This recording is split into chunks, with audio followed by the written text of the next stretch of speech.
Don't be a better, be a better with VIP Play today. Download VIP Play today or head to VIPPlayApp.com. Make sure you use the promo code FANRUN to take advantage of their welcome bonus and so they know that we sent you. Gambling problem? Call 1-800-8899-789. Must be 21 or older and located in Tennessee to bet.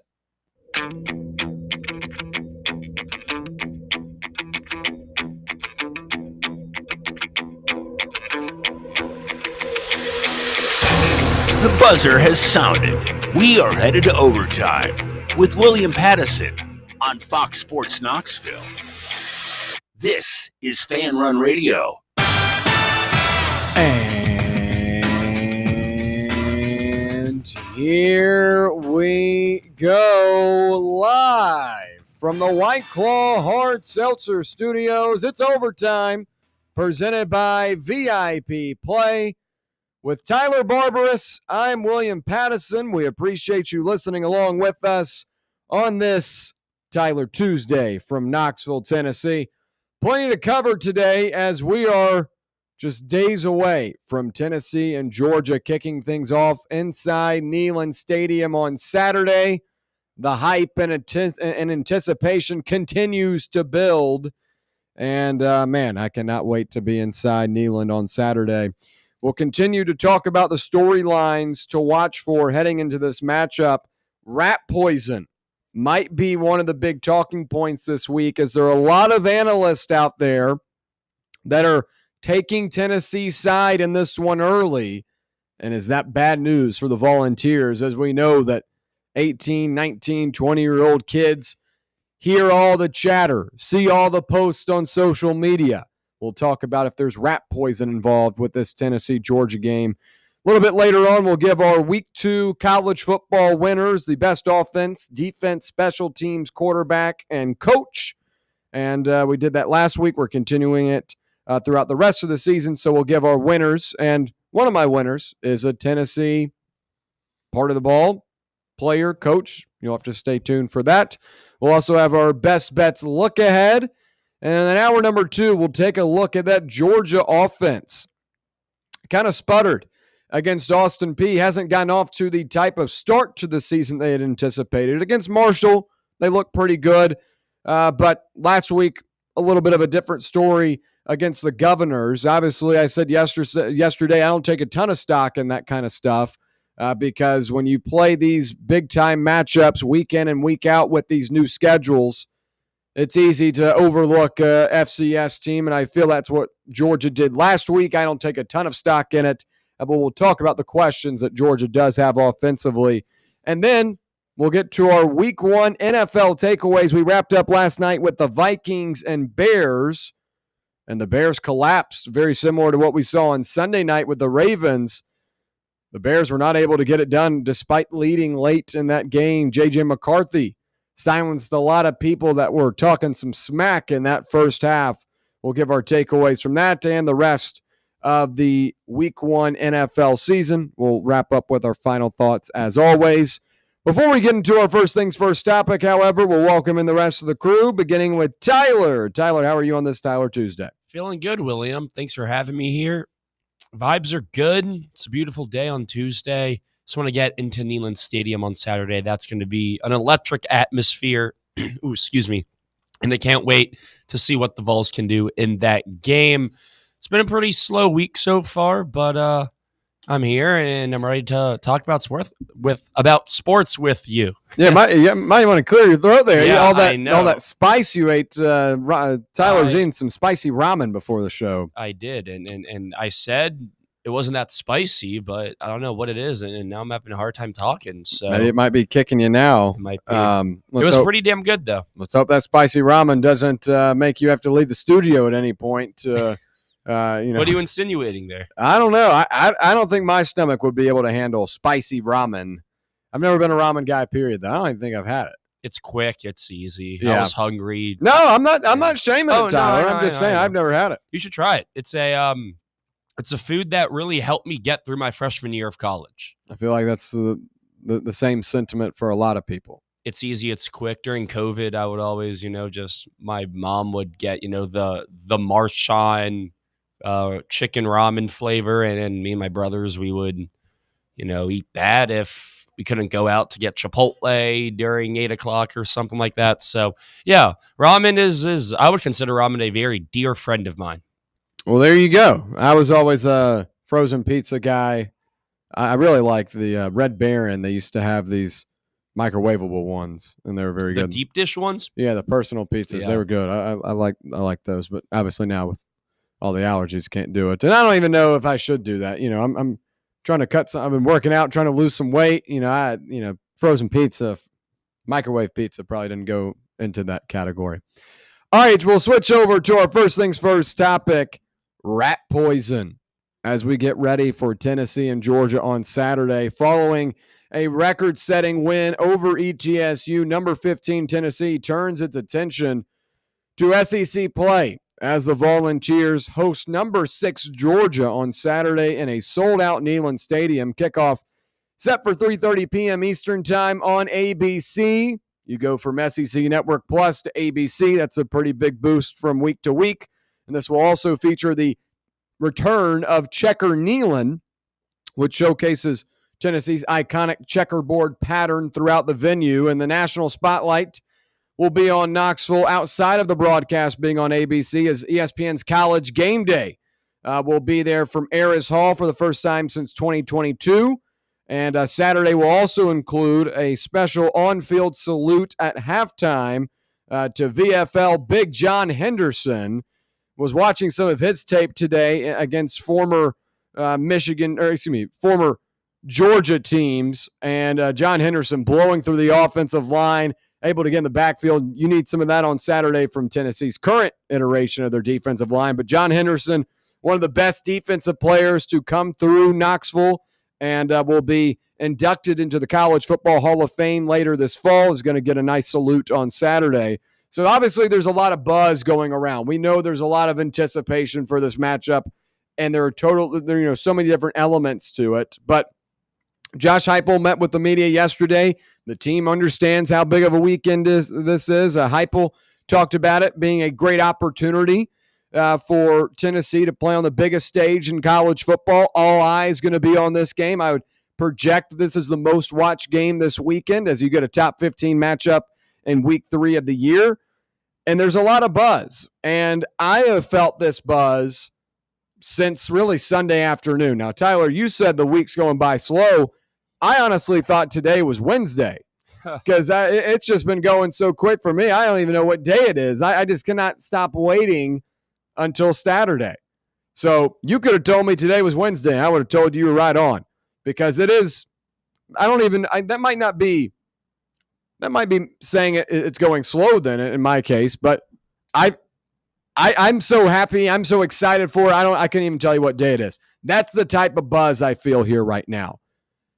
It's the type of buzz that I felt in 2022 heading into Alabama, where everyone is engaged, where everyone thinks that Tennessee has a chance. And they do have a chance, by the way, because you've seen what the offenses look like. In the absence of a Nico Iamaleava, you bring in Joey Aguilar, and after being on campus for 2 to 3 months, he's come in here and so far demonstrated he has an understanding of the offense. You put up a modern record for points over the weekend against ETSU with 72 points, 40 first downs. This offense is looking like a well-oiled machine, looking like it did in 2022.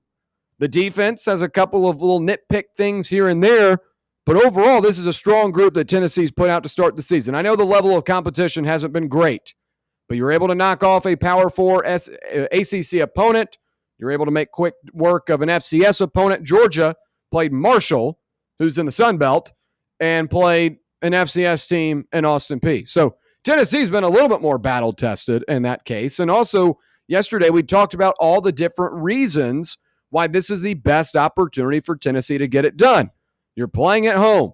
It's early in the season. There's plenty of ambition from your fan base. There's a lot of, optimism. People think that this is a group that could be special after watching a couple of games. You play this game in November, and Tennessee's already suffered 2 to 3 losses. You're not having the same energy. Obviously, it would fill the crowd because it's a big game, but people are going into this one saying, if you win, that's a signature win early in the season. That's a college football playoff path that is opened up and gotten a little bit clearer. You can start to see the light at the end of the tunnel. So all of that is a part of it. For Georgia, early in the season, on the road, your SEC opener, Georgia in years past has struggled in these games. We saw Georgia last year play Kentucky, a team that was terrible. And Georgia only won by 2 points. And maybe if it was better coaching from Mark Stoops, that thing could have gone differently. You've got a quarterback that has played in a college football playoff game before in the Sugar Bowl, sure, but he's never had to go on the road and listen to 100,000 fans screaming at the top of their lungs who 2 years ago broke the decibel record. He's never had to experience that. So there are a lot of different variables in this one, and I think this is why there is so much buzz around campus. There's so much buzz around Knoxville. This is the prime opportunity for Tennessee to finally knock off Georgia for the first time in 8 years. And that's why there's buzz. I feel the buzz. You at home probably feel the buzz if you're watching this and listening to this week because you want to get filled in on the action. Tyler, do you feel the buzz this week? Yeah, I feel all of it. I mean, you look at all the factors that are at play here and just all the national media attention that is going with this matchup. You're getting College Game Day for the first time in Knoxville since 2022 against Alabama. Checkerboard game. Anytime it's a checkerboard game in Neyland, that means it's a pretty big game. And I think that would be an understatement. Probably the biggest home game of the season if it's checkerboard. And, I mean, the media seems to like Tennessee, and that is where the whole rat poison thing comes into it. But you got to believe in this team to win, and it does seem like a lot of the students here and my friends and my professors they do feel that hype, they do believe, and that all goes back to the buzz that we're talking about here, William. It's been, in my opinion, a very slow week because the anticipation is building.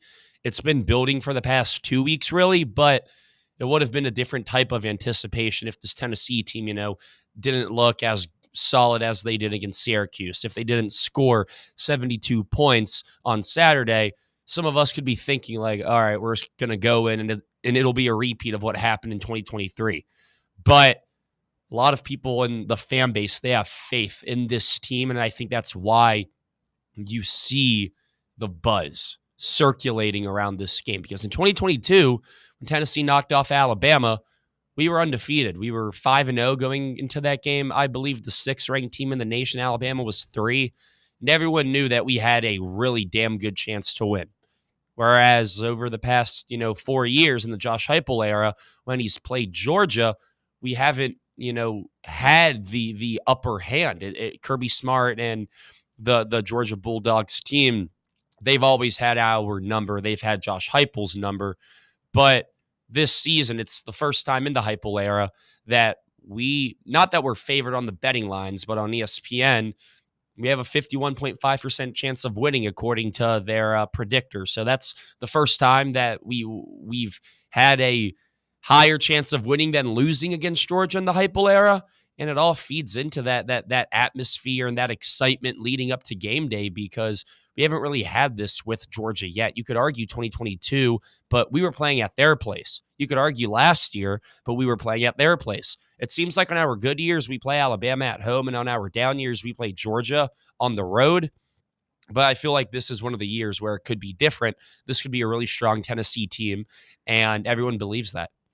Well, we talk about that rat poison, right? And that comes from a saying of Nick Saban, the former Alabama head coach, when people in the media would start to tell, everyone in that Alabama building that they were number one, that they were going to roll in and steamroll whoever they played. Saban referred to that as rat poison. And there's been plenty of rat poison that's infested that Alabama program ever since he's left. But that could still stand true, that rat poison, for Tennessee, a team that necessarily hasn't received a ton of it over the last couple of years. But at least in this one, the way it's shaping up, there could be some rat poison for the Volunteers, as Fox Sports' Joel Klatt, a guy we talked about a couple of weeks ago. Joel Klatt was the same one that said Josh Heupel runs a glorified high school offense, was the one that said Nico Iamaleava might have gotten the upper hand in this quarterback battle. Well, he said earlier today that he believes Tennessee is probably in the better spot because of the kind of ambitiousness from the fan base, being, energized for this matchup. And he's liked the quarterback play. And then he said, he walked it back and said, a lot of Tennessee fans are all on me because they think I'm ambiguous to them. And he's like, I'm not. But I do believe, and he kind of doubled down on his offensive take. But Joel Klatt now coming out and saying that he's a favor of Tennessee this week. Former Georgia quarterback Aaron Murray said over on Sunday that he thinks Tennessee has the upper hand in this one. There's some rat poison for you. And both those guys have come out and said, among others, that Tennessee is in a good position Saturday. The reason why this makes me a little bit worried is because when you're an 18, 19, 20-year-old kid, you're on social media, you're scrolling, you're looking on Twitter what people say about you or your team, you're seeing, oh, man, a lot of people think we have a good chance. Oh, man, Georgia did not play that well against Austin Peay last week. That stuff can start to get to your head. And I know this is going to be a big game and everyone's going to play up to it, but I think this benefits a team like Georgia, where Kirby Smart is a master motivator. We've seen them win the national title, and he'll get up on stage and say, no one believed in us. Everyone doubted us. No one said we could be here. Keep in mind, they're like a top 5 team heading into the season, or a top 5 team throughout the year. The betting odds favorite to win. Like, Kirby Smart does a really good job of motivating his guys. And if he's showing them bulletin board material of, they don't think you can do it this week. They don't, this guy, one of your former quarterbacks said you could not do it this week. Stuff like that is what I worry about against a master motivator in Kirby Smart. And also, on the other hand, again, those 18, 19, 20-year-old guys reading and scrolling and seeing that a lot of people favor them. So that's what rat poison is. And I do get worried about it because you look at the spread. Opens at 6.5, all the way down to 3.5, got as low as 3. And I get it, gambling and Vegas is not everything, but sometimes they are pretty head on the nail. And I just think there's a lot of momentum early in the week right now for Tennessee. I'm interested to see how it goes on throughout the week as more and more people get their opinions in. But I respect all the love that Tennessee has given, especially considered what Tennessee was talked about 2 or 3 weeks ago before the season kicked off as a big question mark. Not a lot of people believing in Joey Aguilar. I think a lot of that has changed. So I respect that everyone is now giving a little bit of praise to the Volunteers. But, I mean, this is an opportunity that Tennessee has to take advantage of for this season, going down the road for the college football playoff. But also, you talk about a couple of guys on this team in particular. If Joey Aguilar gets it done this weekend, he's now propelled to one of the big names in college football right off the bat. Everyone knows the Nico Iamaleava story. They know that Joey Aguilar transferred over to Tennessee. That was the biggest subplot maybe we've seen in any offseason over the last 10 years. I mean, it was seriously talked about nonstop for 2 to 3 weeks. A big subplot of that is Joey Aguilar. So everyone is still remembering him as that guy that was a part of it. With that notoriety already, you go out and get a big-time win against Georgia in the 3rd week of the season. Now you're going to start to see Joey Aguilar get some big-time praise. Current right now on the Heisman odds, he's plus, it's either 3,500 or 3,000 or 3,500 or 35,000, one of those. Those Heisman odds are going to be cut in half this week if he's able to get it done. That's just on a personal level for a guy like that. Those receivers that were questioned all offseason have the opportunity to really establish themselves this week up against a really good Georgia team. There's so much at stake, but you cannot let the stuff outside right now dictate what you look like on Saturday. So I'm all a fan for the praise. I think it's deserved. Just cannot let it become too big of a deal. We'll check the YouTube stream real quick. GBO says Heupel schemes up guys open in space against everyone, even UGA. Number 6 is going to hit those plays if the line holds up. Offensive line so far has looked impressive. Hope to see David Sanders on Saturday in some capacity. That was one of the things we talked about yesterday, whether we would see him. But I feel like if Sanders is available to play, you start him because that was the guy that won the job in camp. I get it. It's a tough way to go in. But Sham Umarov has done his job really, really well. So I'm okay with either of those guys. You just got to pick one and roll with them because I think interchanging is how you mess up this group. But Sanders is a guy that you brought in to start this season. Interested to see how that O-line holds up with him in there. And again, this is going to be a much better Georgia defensive front than Tennessee has seen yet this season. But going back to those rat poison comments, how do you avoid those if you're Tennessee this week? I think it's going to be really hard to, because you already know Kirby Smart's going to tell all of his guys, yeah, they're counting us out. This is a team that we've beat 8 straight times. What's going to change this year when we go into there? Nothing's going to change. I'm kind of scared that Kirby and the rest of this team is hearing all that outside noise about how Tennessee looks good, and they're seeing that line drop from 7 to 3, and they're seeing the ESPN predictors and just all the media attention saying, hey, Tennessee's going to win this game on Saturday. That scares the piss out of me because I don't like it when Georgia's angry. I don't like it when they have motivation. I mean, this is a defense that you know what you're going to get. They're going to play physical. They're going to win up front. And if Tennessee can't match that, it's going to be a repeat of last year and the year before that and the year before that and the 4 years before that.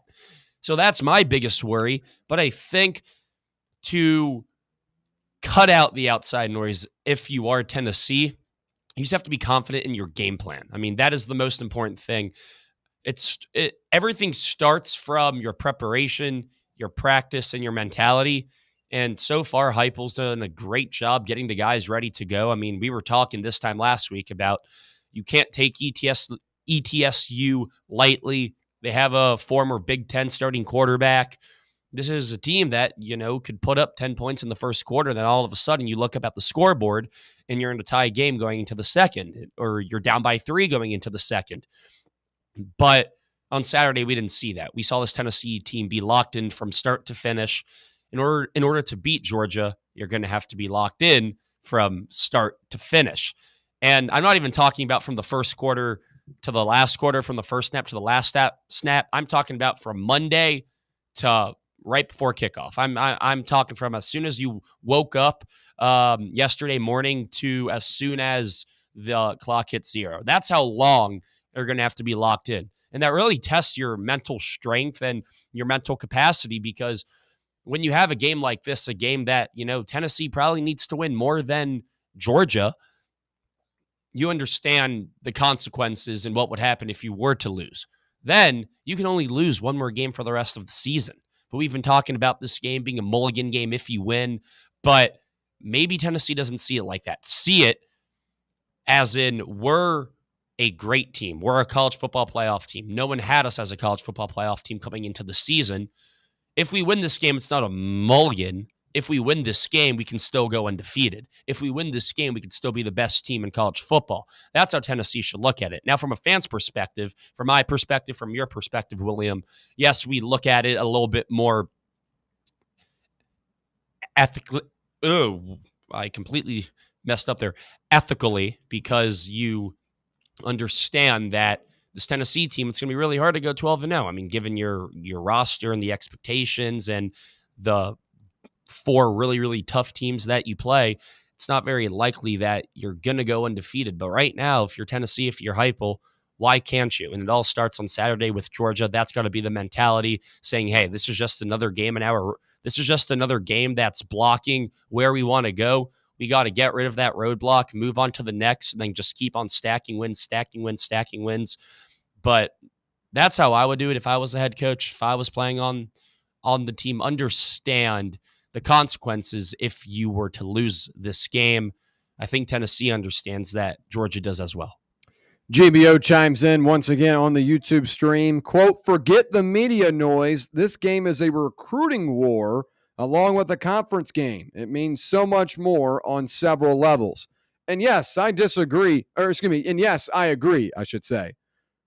I'm just mentioning the media noise as a big part of this because you already know that this is a conference game. You already know that this is a recruiting battle. Like, you know what this game means already. But I feel like this is the most hype Tennessee has gotten coming into a game like this early in the season in terms of a matchup with Georgia. I think that's what's different. When you play them in 2023 and 2024 and beyond, when Tennessee has been good, the chatter has always been this is going to be a big game because there's a lot at stake. This is a recruiting battle. It's a conference game. All of that has been true. But I feel like this is the most Tennessee has been credited for in terms of what they could possibly do in terms of winning. So that's why I'm interested with the media noise early this week, that rat poison, because even when Tennessee was the number one team in the country, Georgia was still nearly a touchdown favorite, and a lot of people thought that the Dogs would get it done at home, and they did. And even last year, Georgia was in the same type of situation, around a touchdown favorite. This is the closest line that you have seen since 2016 when Tennessee traveled to Athens and had that miracle Hail Mary. That's why I want to mention it, because there are a lot of people that are on this Tennessee side this week, and I haven't really seen that probably during the Heupel era, and that's why I think it's so significant. Getting into the type of game I expect on Saturday, as over the course of Georgia's 8-game win streak over Tennessee, the Bulldogs' average margin of victory has been 24.9 points per game. So they've won games pretty handily. They've won every game over the last 8 years by double digits. So what this tells me is Tennessee is going to have to find a way to feed off that home crowd and get wins early. And this is going to be a physical matchup. Kirby Smart talked about this today and saying that, it might have been yesterday, beg your pardon, but he knows it's going to be physical. You know that this is an SEC matchup.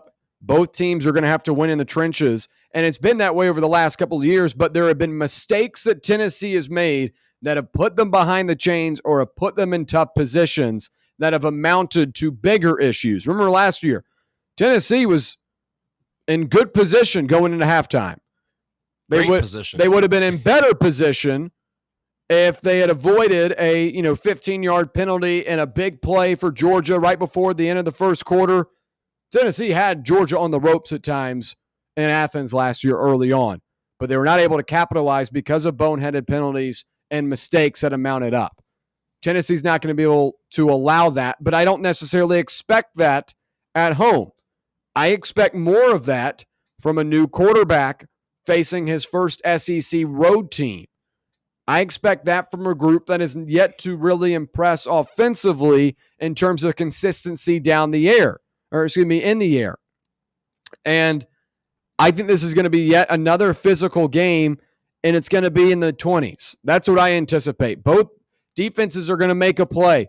Both offenses are going to have their moments where you kind of say, God, we got to fix that. That's got to be better. I think it's going to be tight. And I think this is a game that's played in the 20s. I don't think Georgia wins by double digits in this one. And this is going to be within a touchdown to a field goal or within, a very, very small 2 possessions. I say double digits, and I mean that more by like 14 points. If this one closes out at 10, and it's just because Georgia's able to hold on to the ball late in the game, kick a field goal to go up 2 possessions, I could see that type of scenario going down. But I don't think this is going to be a Georgia just kind of controls a half and is able to cruise out of the way. I think this is going to be really tight and anything between 3 to 7 points, physicality on both the lines of scrimmage, and making those crucial mistakes is what will bend the back for one of these teams on Saturday. It's going to be a fun one. We'll continue to talk about it later on in the show. We'll talk about that Georgia offense that kind of struggled against Austin Peay. But when we come back, it's our Week 2 winners from college football, the best offense, defense, special teams, coach, and quarterback when we return right here on Overtime, presented by VIP Play. For the fans, by the fans, this is Fan Run Radio, Knoxville. Blackford Veterinary Surgery Referral specializes in surgeries not regularly performed by your pet's general veterinarian. They're currently accepting referrals from vets all across the country. With their newly renovated state-of-the-art surgery center and highly trained staff, clients can rely on professional and thorough care. If your vet says that your pet needs surgery or rehab, ask for a referral to Blackford Vet and let them get your best friend back on its feet. Located conveniently in West Knoxville. For more information, visit blackfordvetsurgery.com. For over 3 years, Crumble Cookies has served the Knoxville area. From Clinton Highway to Parkside Drive, even our friends out in Maryville have reached you, our fans, with the best cookies in the game. This fall, Crumble is gearing up for yet another fantastic season. Whether you're tailgating or looking for a pick-me-up after getting the kids from school, Crumble has you covered. Download the Crumble app to check out this week's rewards and features. And stop on by. Tell them Fan Run sent you, but don't miss the cookies. A brand built in Tennessee and born from the love of the game, Inward Half revolutionizes golfing comfort. Crafted by a former pro and dedicated enthusiast just like you, our luxury performance wear guarantees you stay cool and comfortable through every swing and every day. We're not just a brand. We've set out to create a lifestyle for those who understand that impeccable style and premium performance are a hole-in-one. Enjoy the walk-in with Inward Half. The number one problem we see at our clinic is delaying treatment. ED can get worse. Book your appointment right now. Call 865-544-8220. Prefer privacy? Book online in under 30 seconds at menspronknoxville.com. At our clinics, men's sexual health is the whole job. Look, I'm a normal guy too. I hate going to the doctor, but we've helped so many guys in here just like you. Even if pills have failed, our medical team is going to take the time to talk you through it. Same day in-house lab, and the treatments, well, they could change your life. Your local medical team has your back. ED, performance, Peyronie's, size and shape modeling. We tailor what works for you. I'll get to the point. Can you imagine epic performance and epic sex? Yeah, I said it. A stronger you is closer than you think. We're available right now. Call 865-544-8220 or book in 30 seconds or less at menspronknoxville.com. Men's Pro Knoxville, making it happen. Hey Knoxville! Surfside iced tea and vodka, made with real brewed tea, is only 100 calories, 2 grams of sugar, with no bubbles and no troubles. That's right, zero carbonation, so it's easy to sip and enjoy. Headed to a game day or party at a friend's house? Bring an iced tea or lemonade variety pack from Surfside, or try their green tea and new raspberry tea vodka. Find the can with the sunset stripes this season. Surfside iced tea and vodka, sold at bars, restaurants, and stores near you. Surfside iced tea and vodka, sunshine in a can. Must be 21 or older. Enjoy responsibly. Presidents to represent me. I'm out for presidents to represent me. I'm out for presidents to represent me. I'm out for presidents to represent me.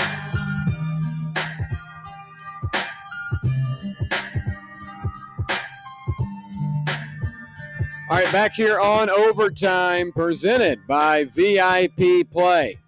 We appreciate you listening along with us, whether it be on the free Fan Run Radio app, 105.7 FM or 1340 AM here in K-Town on the local dial, or on the X/YouTube live stream. However you're listening or watching, we do appreciate your time.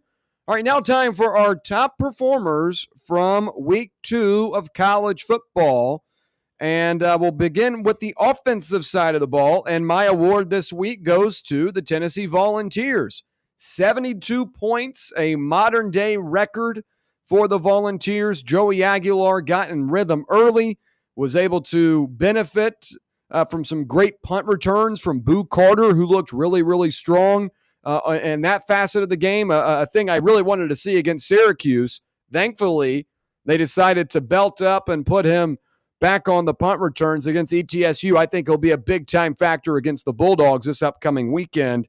But 72 points, 40 first downs. The Volunteers were a well-oiled machine offensively, and that was exactly what you needed to see from your group right before you go take on a very good Georgia football team and even better defense. As we know, Kirby Smart is always going to have that group ready to go. So my offensive winner goes to Tennessee. Tyler, yours. It's got to be the Florida State Seminoles. Tommy Castellanos, he only threw 11 passes, 8 completions, but those 8 completions amounted to 237 yards and 3 touchdowns.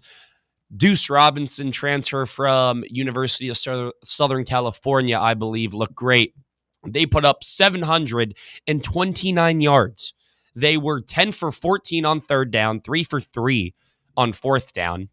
They had 361 rushing yards, 368 passing yards, 18.4 yards per pass. Didn't turn the ball over once. Excuse me, they didn't throw an interception once. They did have a fumble. But this is just a game that they dominated from start to finish on the backs of their offense. They control the time of possession as well. Florida State looks like a well-oiled machine right now, William.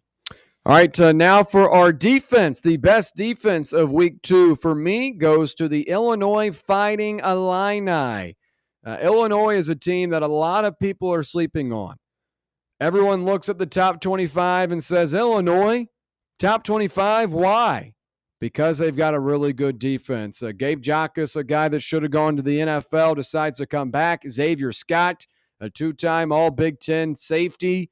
This is a very, very good team, and they forced 5 turnovers against Duke on Saturday, a Duke team that was plus 2.5 at home on VIP play. Illinois comes in there, beats them 45-19, constantly getting in the backfield, causing turnovers, fumbles, interceptions. Folks, I know what the SEC is the focus around here, but if you're a college football fan and you look at the AP Top 25 and you say, why is Illinois on there? Then you need to watch this team play because they're veteran-led and they are a really, really talented group, and they showed that on Saturday. Illinois, with 5 turnovers, my defensive winner for week 2. Yeah, thinking about this, I was like, South Carolina State's defense actually looked pretty good against South Carolina's, but I'm not going to say South Carolina State because they lost 38-10. Mine goes to Oklahoma. Bryce Underwood, 5-star quarterback. A lot of people thought that Michigan was going to win this football game. However, William, we didn't, but the public seemed to like Michigan in this one. However, what Oklahoma was able to do on the defensive side of the football was fantastic. They held Michigan to only getting 12 first downs, 13 points. They were 3 for 14 on third down. No one is going to win a football game against an SEC school at home by going 3 for 14 on third down. On top of that, they were 0 for 1 on fourth down efficiency. They got 288 total yards, 142 of those coming from the pass. Bryce Underwood was 9 for 24 with 5.9 yards per completion. Just all around electric stuff by this Oklahoma Sooners defensive unit.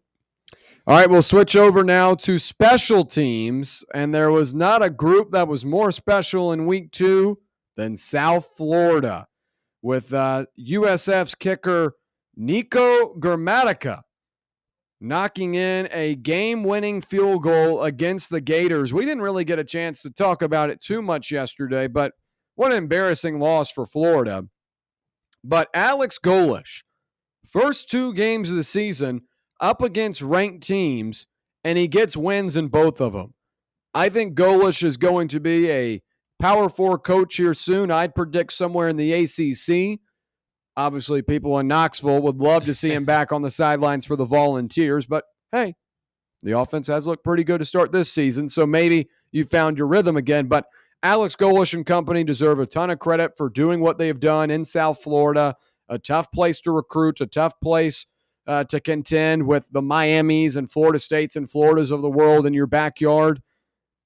But the Bulls go on the road and get a special teams field goal to win the game. Nico Gramatica, my special teams winner of the week in week 2, goes to the South Florida Bulls.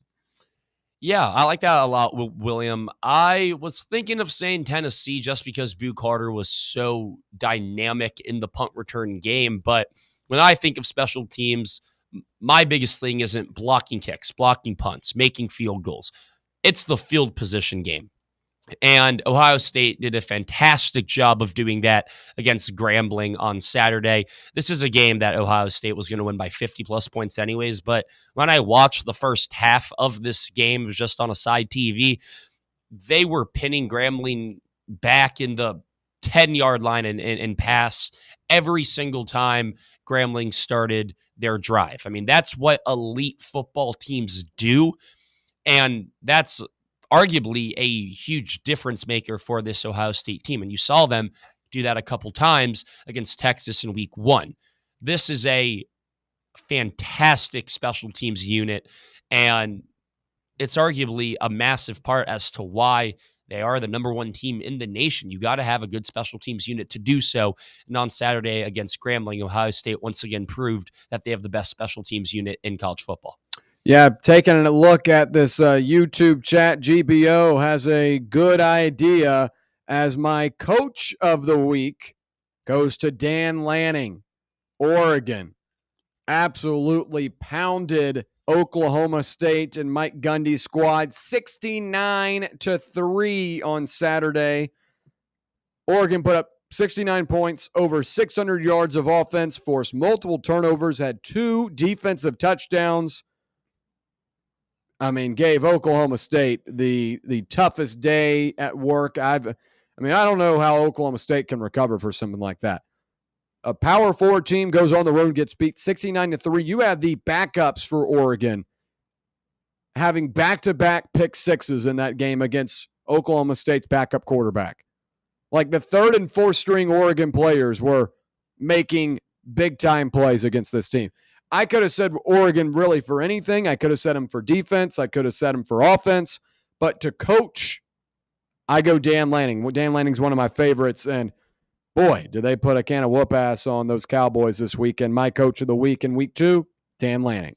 Mine's probably going to be Jeff Lebby for Mississippi State.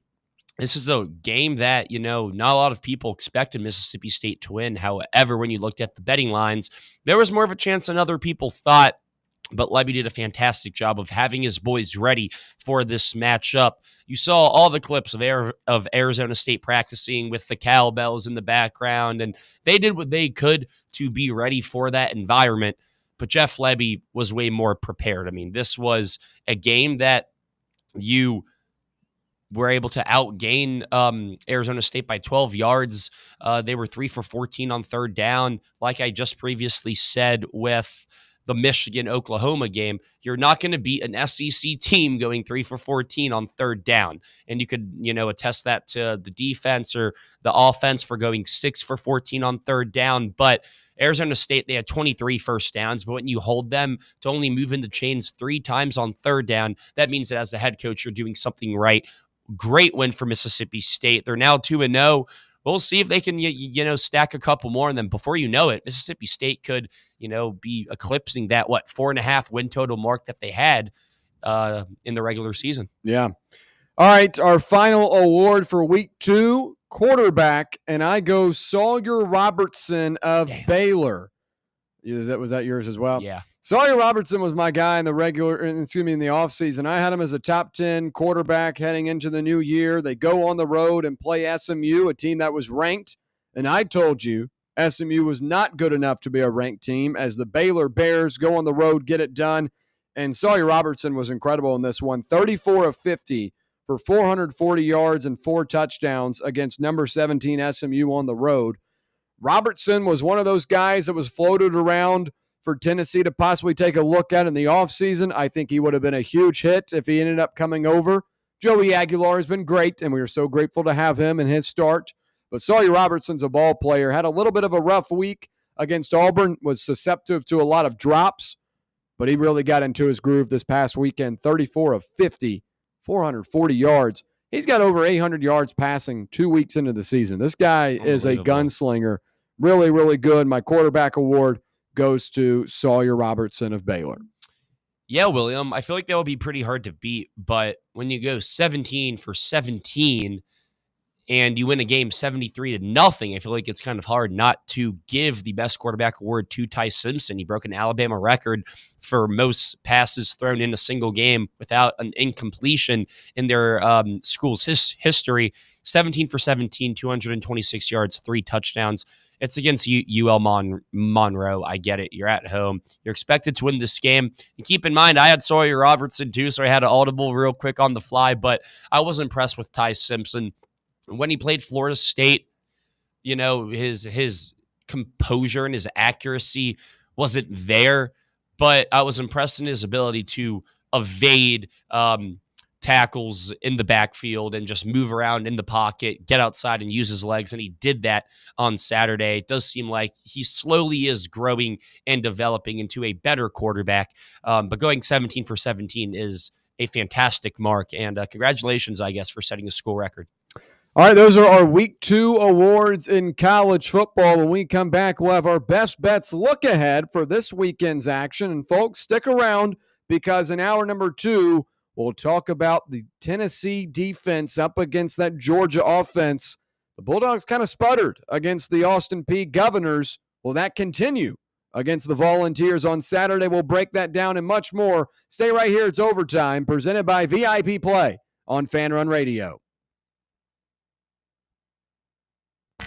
Follow us on Twitter or X or whatever the they're calling it these days at Fox Sports Knox, Fox Sports Knoxville, Fan Run Radio. It's time for the North Knox Siding and Windows High School Football Player of the Week. Brought to you by North Knox Siding and Windows. Call 865-689-0505 or visit them online at northknoxsidingandwindows.com. This week's North Knox Siding and Windows High School Football Player of the Week is Gibbs High School's Seth Sieber. Sieber led the Eagles to a 24-21 win at Halls last week. Sieber led the way defensively with 12 total tackles and 5.5 sacks, 4 tackles for loss, and a pass broken up as Gibbs improved to 2-0 on the season. Gibbs High School's Seth Sieber, this week's North Knox Siding and Windows High School Football Player of the Week.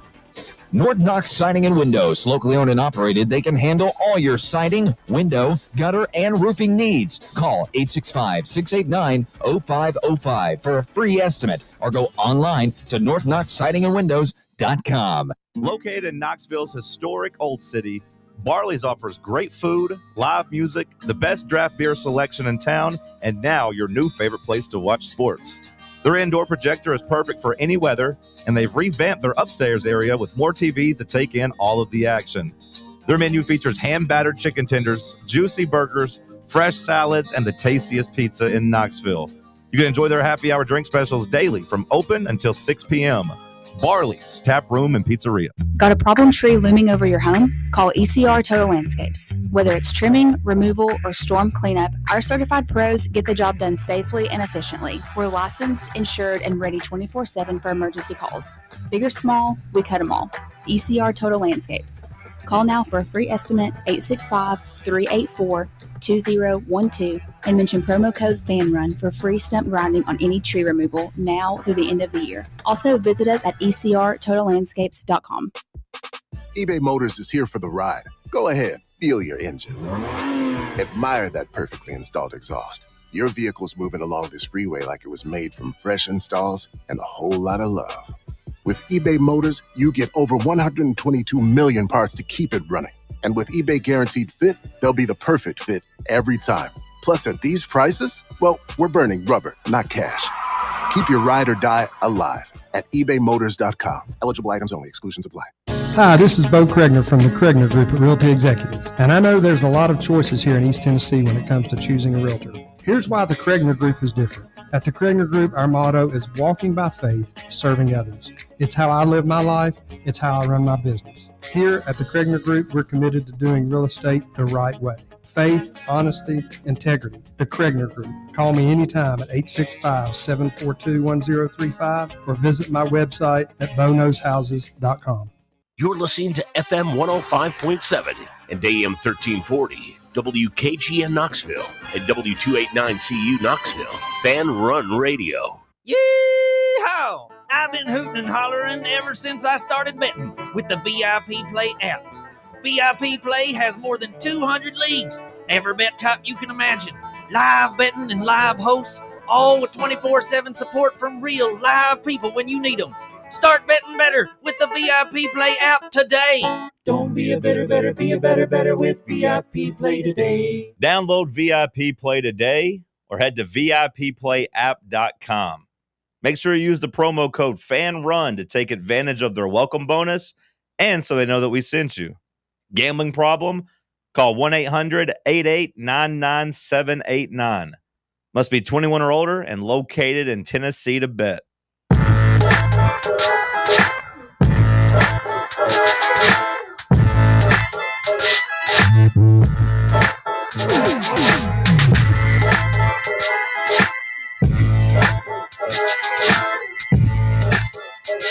All right, back here on Overtime, presented by VIP Play. We appreciate you listening along with us, whether it be on the free Fan Run Radio app, 105.7 FM, 1340 AM for free on the local dial or on the X/YouTube live stream. Now time for our best bets look ahead as we get ready for week 3 of college football. And we do this with help from VIP Play. Folks, football season is officially back, which means you need to get in on the action. The best way to do it is with VIP Play. And go claim your VIP Play welcome bonus. When you make your first bet of $5 or more, you'll get $100 instantly in bonus bets by using the code FANRUN. That's all caps FANRUN to claim those bonus bets. New and more improved deposit and withdrawal methods are already on there. It makes the app so much more seamless, I should say. And look, Tennessee football in action this weekend against Georgia. At plus 140, you can get them to win. Go celebrate right after the game. Cash it in.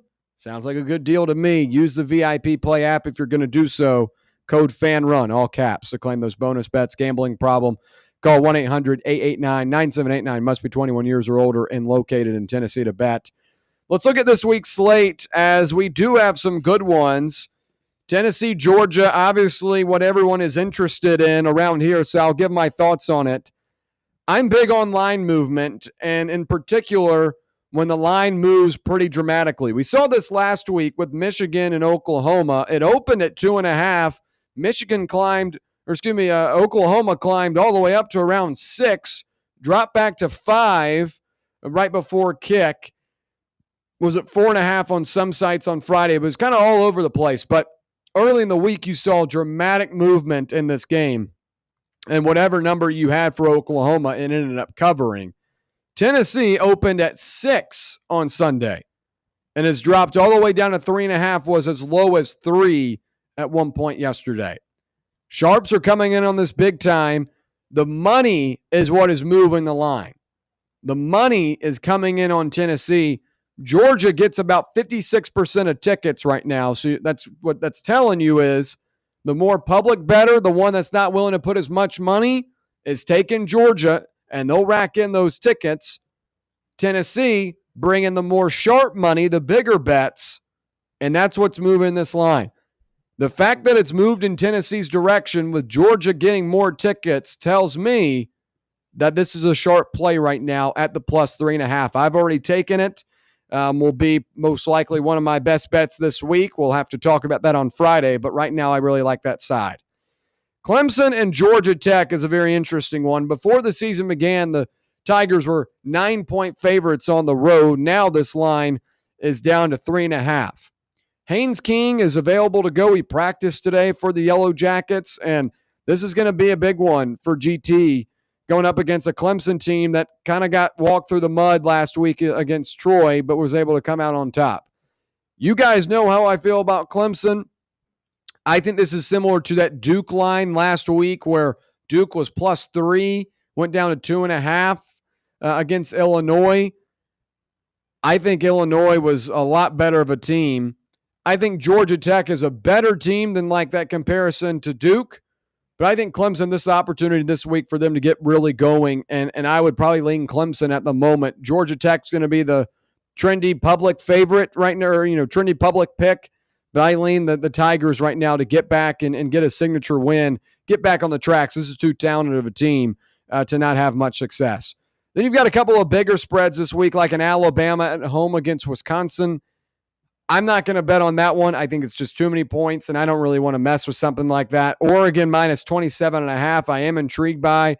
They play Northwestern, but keep in mind, folks, Northwestern is playing on a soccer field right next to a body of water, so it's not like it's going to be some rocking environment.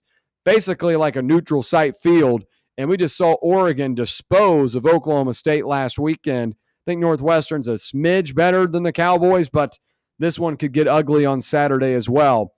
We'll look at another one here as obviously South Florida, Miami, a big one this weekend. A lot of people are intrigued by the Bulls. I lean Miami here at the 17.5. This is one of my reasons. It's a rank versus rank matchup. I have a system of when I always take the home team in those rank versus rank matchups if the line is in between 3 and 21 points. Miami fits that. The same reason why I had Oklahoma this past weekend is the same reason why I'm going to follow with the Hurricanes. I think South Florida has been a really fun story, but I have a really hard time finding where they are able to beat 3 consecutive top 25 teams to begin the season. Miami has looked really, really strong in both of their games. Defensively, they're really, really good. I think Ruben Bain is going to be up in that backfield on Byron Brown on Saturday. Stud. I lean the Hurricanes right now. Finally, really, I could touch on 2 or 3 more games here, but we're running out of time. Notre Dame, Texas A&M. I like the Fighting Irish at home. Texas A&M quarterback Marcel Reed got a little bit banged up last week against Utah State. Notre Dame coming off a week of rest, playing in their own building. I like the Fighting Irish right now. We'll talk more South Carolina, Vanderbilt, Florida, LSU later in the week. But right now I lean Notre Dame as well. So that's our best bets look ahead. Running out of time before the break. When we come back for hour number 2, we'll talk about that Georgia offense that sputtered against Austin Peay. And then take a look at NFL Week 1, our biggest takeaways from the action over the weekend. Stay right here. It's Overtime, presented by VIP Play, right here on Fan Run Radio.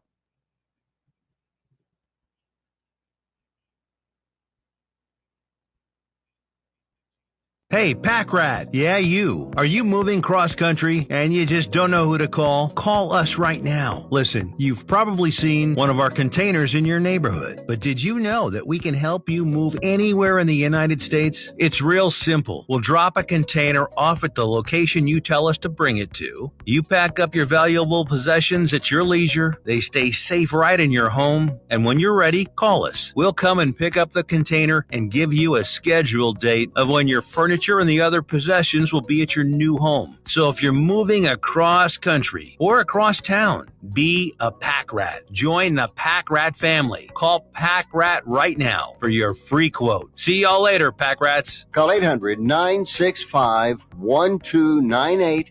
800-965-1298. 800-965-1298. That's 800-965-1298. What's the difference between an ordinary EV and a Mercedes-Benz EV? The feeling. Electric is what gets you there. Mercedes-Benz is what moves you in ways no other automaker can. Feel the freedom of the superbly versatile 7-seater EQB. Revel in the inspired, customizable comfort of the EQE sedan. Sense the brilliant intelligence of the EQE SUV. Discover the boundless capability of the EQS SUV. And luxuriate in the flagship meets spaceship magnificence of the EQS sedan. Every Mercedes-Benz electric vehicle offers the very latest MBUX voice-activated AI software, as well as remote access to a whole host of functions via the Mercedes Me Connect app. The vehicle's electric, the feeling all Mercedes, the choice all yours. Test drive a Mercedes-Benz electric today at your local dealer or learn more at MBUSA.com/EQ. Believe in family. Believe in your fellow man. Believe in honesty and an honest day's work. We do. We're Farm Bureau Insurance. And we don't just believe in Tennessee. We believe in Tennesseans. Farm Bureau Insurance. Tennessee's insurance company. This is Baseball VFL Cody Brown. Farm Bureau Insurance is the official insurance for Tennesseans. Believe in me for all of your insurance needs. Give me a call at 865-992-3871. Barley's has live music on weekends, general team trivia on Wednesday nights at 8 p.m., and now live sports trivia courtesy of the Knoxville Trivia Guys every Thursday night upstairs. The game starts at 7 p.m. and is free to play for everyone, so head on down to the Old City and show off your sports knowledge and win gift cards to Barley's. Use those gift cards to buy some delicious food and drinks, and you can take it all in with their wide selection of TVs and indoor projectors. Barley's Tap Room and Pizzeria. Yee-haw! I've been hooting and hollering ever since I started betting with the VIP Play app. VIP Play has more than 200 leagues, every bet type you can imagine. Live betting and live hosts, all with 24/7 support from real live people when you need them. Start betting better with the VIP Play app today. Don't be a better, be a better with VIP Play Today. Download VIP Play today or head to VIPPlayApp.com. Make sure you use the promo code FANRUN to take advantage of their welcome bonus and so they know that we sent you. Gambling problem? Call 1-800-8899-789. Must be 21 or older and located in Tennessee to bet.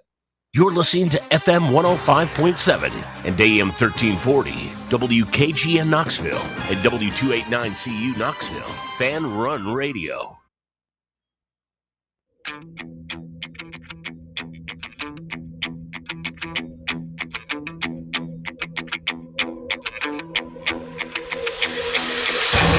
The buzzer has sounded. We are headed to overtime with William Pattison on Fox Sports Knoxville. This is Fan Run Radio. Here we go. Hour number 2 on a Tuesday, live from the White Claw Hard Seltzer Studios. It's overtime. Tyler Barbaras joining me today. I'm William Pattison. We appreciate you hanging out with us. Great stuff in hour number 1. We'll continue it here in hour number 2 as we'll do our week 1 NFL takeaways, going around the Shield, giving our big thoughts from the weekend. Obviously, yesterday we talked Ravens and Bills, but there were plenty of other things from the weekend that we must talk about. As always, our final thoughts at the end of the show.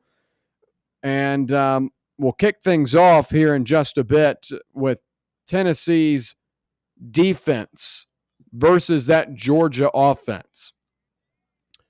Last week against Austin Peay, the Governors were able to keep Georgia within distance. We'll put it that way. Obviously, this is not a great matchup. Like, Georgia's not getting up for this one per se, but Georgia, through 2 games, has shown that they still have a lot of growth to do on the offensive line and down the field. We've seen some success in the passing game, but a lot of it's been like behind the line of scrimmage.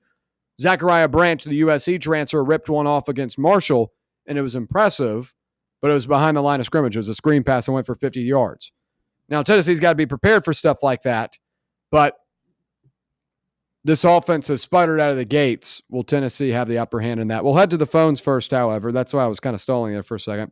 We got Roberto on the line, and Tyler is going to bring him in correctly, it seems. Roberto, we got him? Got you? Hold on, Tyler. Uh-oh. He was on there. Don't know what happened. 1 second. Okay, Roberto, we're waiting on you. I think he's going to call back in. Here we go. Look, this is why we love it. It's called being coachable. You know, we got a little live on air. You know, it's pre-snap, right? We're trying to get him pre-snap. There we go. Got you now, Roberto? Uh-oh. Now, Tyler, you got to hold it, and then you got to click it to where it's red. Oh, gosh. Well, now you're on mute. If you can stall enough. It's green right now. I know. You just got to hold it. Click it. Tap it. There we go. Roberto? Still green. Was he ever put on hold? Yeah, he was put on hold. So is it blinking? Not anymore because I just transferred him over. It should be blinking if you put him on hold. It was blinking. Well, you got to put the phone down, brother. No, he hung up. Okay.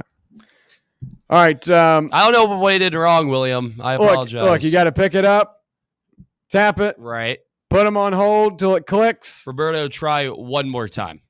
Oh, my. I did it. Yep, here it comes. Watch. All right, folks. We're going to take this now as the opportunity to see if Tyler can do this correctly. All right. He's on. You got to put him on hold till it clicks, and it's going to start blinking green. All right. Now put the phone down, and then click the red button. Hold it. It should click. There we go. Hey, Roberto, how are you? Yeah, all right. Here we go. There we go. That's what I did. I don't know what happened, but I will take full accountability for it. Oh, I was like, all right, are we going to do it? And he's like, I got this. I've got it now. Yeah. I got it right love it. twice last week, and I did the same exact thing. I don't know. Maybe it's just not my day-to-day. But this is my new favorite game to play once or twice a week. It's really great. Yeah. Hey, guys, I won't go up on the porch with Roberto tonight and tell you guys how it was in the good old days. But, man, it feels like the good old days around here right now. Doesn't it? I mean, the anticipation, and I know you guys are super young, but when I was like even younger than you, when I was in my teens, this is what it felt like every single Saturday or every single week leading up to a home game on Saturdays. It's so great to feel this way again. And to be like, hey, we're probably not going to win, but we have a shot. Yeah. If Georgia messes up a time or two here and there, we have a real puncher's chance. Most definitely. And just feels good to feel good. I mean, just wait until Abuelo Aguilar gets her own segment this Saturday. You know what I mean? You just wait. We're going to be the feel-good story of America. We are. Yeah. We've got the kid. He got bounced around. You know, he got looked over by the school, you know, because the prettier, shinier object came along. And our kid can play, and that kid can't. And as we said, we're not even going to use his name anymore, right? We said that last week. Sure. No more use of his name. Yeah. That kid is not good. Cost the team a game on Saturday against a team who's completely inferior. Yeah. Right? And I look at the guy we got and his family. How cool is it that they just want to be here? Yeah. How great is that? Bring the whole family to the game, Roberto. Everyone's coming in town to see Aguilar. And I said this to Basilio the other day, and I want to get your reaction. The whole thing about Abuelo Aguilar and them needing a spot for her and, like, them having to, like, go – not having to, but deciding to go to social media to, like, get, you know, help or whatever so she could get a seat in the stadium. I wanted to be – so I met the Aguilars on Saturday, and they are just as kind – and virtuous, good-natured people as you'd ever want to be around. I mean that. I bet, yeah. Okay?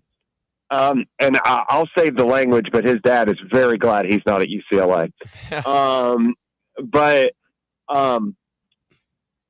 the humility of those people to not be like, my son is the starting quarterback at the University of Tennessee. Yeah. I will do whatever I want, however I want, whenever I want, to whomever I want. Because that's the way Nick was. I won't say that for the entire family, but that's how his father was. Yeah. Okay? Yeah. Mm-hmm. Say whatever you want, do whatever you want, act however you want. To everyone, as I said the other night, if this had happened last year, he would have asked for 67 extra seats in the players section. Yeah. Right? Yeah.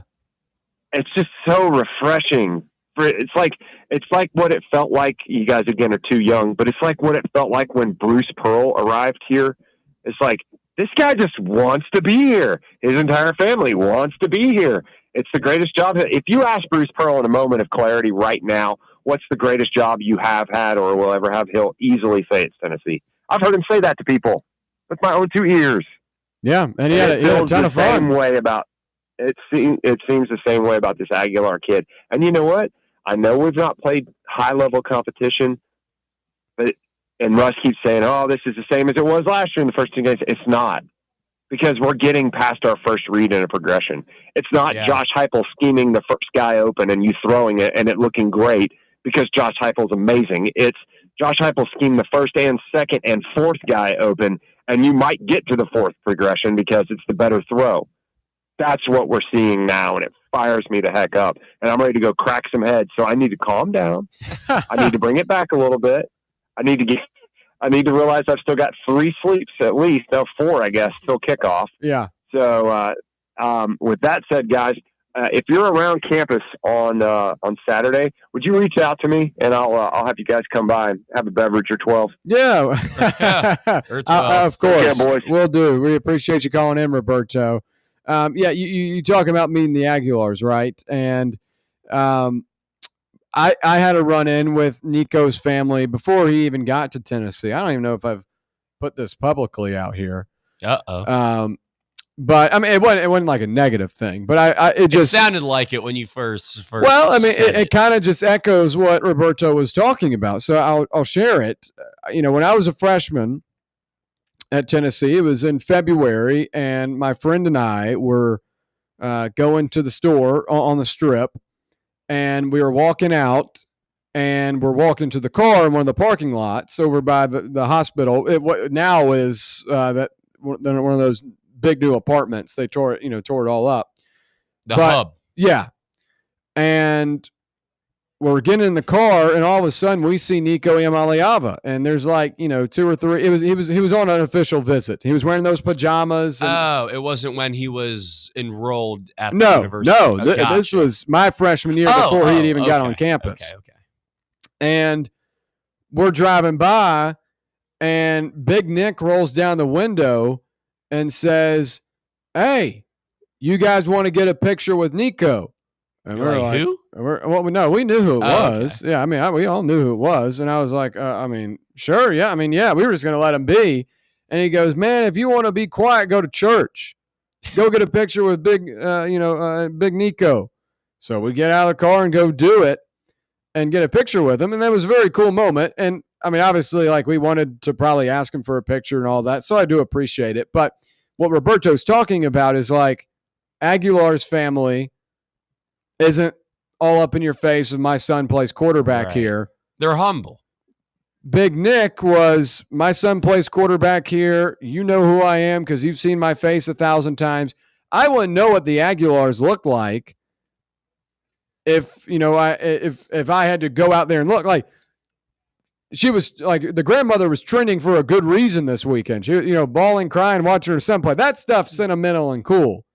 But being the big face and the big name like that, of Big Nick, it was just rubbed me the wrong way. And I guess when everything's going right, it's cool to have kind of a little bit of a character in the parent section. But the difference from go get a picture with my son, he didn't even. We could not. If we were just like some normal Joe Schmo who wears checkered overalls to the game and didn't know any better, they might not even know who Nico was at the time. Obviously, I did because, I'm involved in sports and cover it. But, again, it goes back to that, let me show you my son, or go get this guy's the future, this guy's big, Tennessee, all of that. That's my story for what Roberto was talking about and how that Aguilar family is very humble. And I like that, though. I want my quarterback to be from and have a background of being humble and appreciating your family and where you've come from. And Joey's had a pretty rough collegiate career.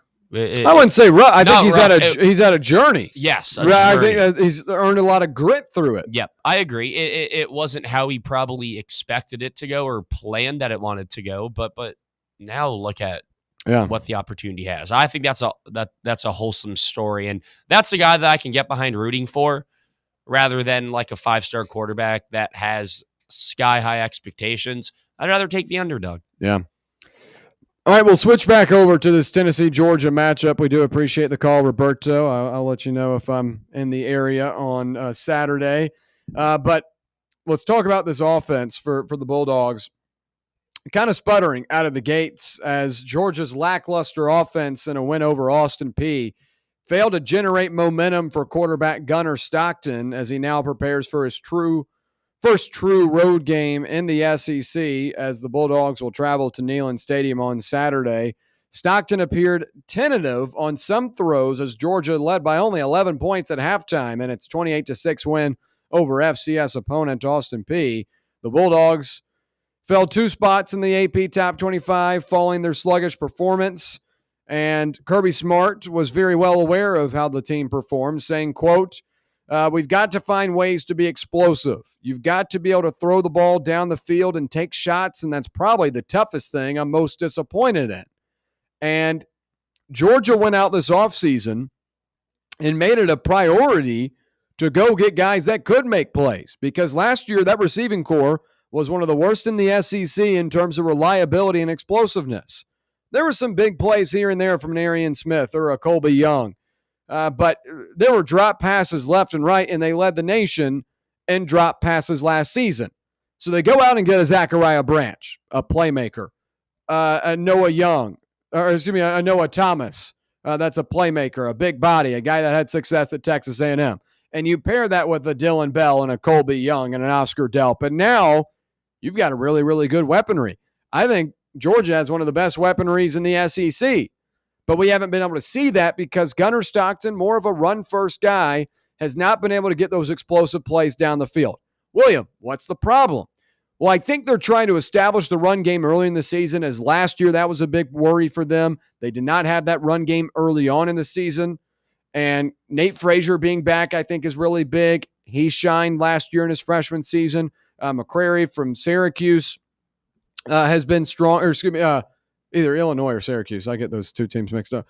I believe it's Illinois. It is Illinois. Comes over from Illinois, and he was supposed to be one of the top backs and was really strong last year in the Big Ten. He goes to Georgia.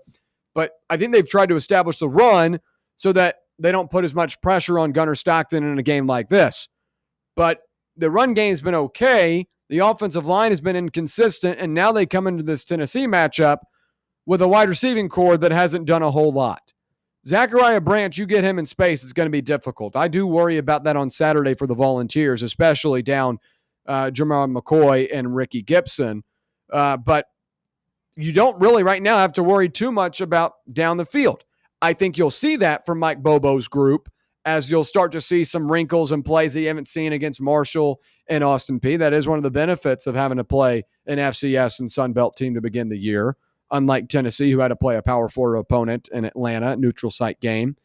But at least from what we've seen, this is a Georgia offense that's going to have a couple of things to figure out early in this matchup, and that's where you put a lot of emphasis on the home field advantage and your defense stepping up, a defense that was really good last season, well coached by Tim Banks. Those guys have got to put the pressure on Gunnar Stockton early, contain him as a runner, force him to get shots down the field. And if you're able to get the type of pressure that was absent last season in this Georgia matchup, then I think this is a recipe for success for this Volunteers defense and their SEC home opener. It's all about pressure. It's all about making the guy feel uncomfortable. I think if you're able to do that by, forcing them to establish the run early once again so they can try to have that comfortability, I think you're going to put a lot of pressure on those inexperienced deep shots that we haven't seen a ton of so far this season. Tyler, when you look at it, should there be concern with this Georgia offense? Yeah, you don't want to take any opponent lightly, and they have the playmakers this year that they didn't necessarily have last year, like a Zachariah Branch, who I am still a little bit bitter about not coming here. I think it would have been one heck of an addition to this offense, but that's a guy that the ball's in his hands, he could go for 50 yards, and that is scary. They're always going to win in the trenches. They're always going to be physical. That's the identity that Kirby Smart has built with this Georgia team. So if that run game starts to get going and then you start to get tired and worn out, that's when Georgia really puts their foot on your neck and just digs you down and will bury you in a grave. I mean, that's when it gets scary. But I do think that, Tennessee defensively, they have enough pieces to limit the damage and to get the job done. But this offense that Georgia has, they're very well disciplined too. You don't see them, jumping off or false starts, illegal motion, offensive pass interference calls, holding. You don't see a whole lot of that out of Georgia. And that's part of Kirby Smart's, reach as a head coach. He understands that penalties lose football games.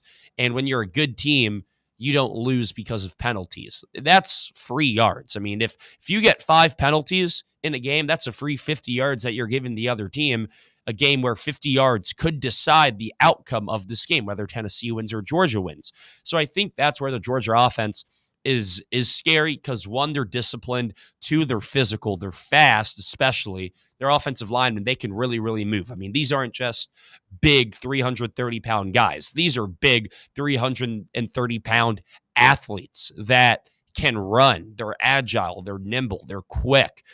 If this Tennessee defense can't stop that run attack early, you got to clog the run gaps early because once it gets going, it'll be really hard to stop. So I'm a little bit worried, but I mean, I don't expect this game, William, to be a 21 120 game. I mean, I expect it to be in the higher 20s, lower 30s, because in order for Tennessee to win, which I do think we have a 50% chance of doing, you're going to have to, I think, in my opinion, put up at least 3 touchdowns. But to win it, you're probably going to have to put up 4.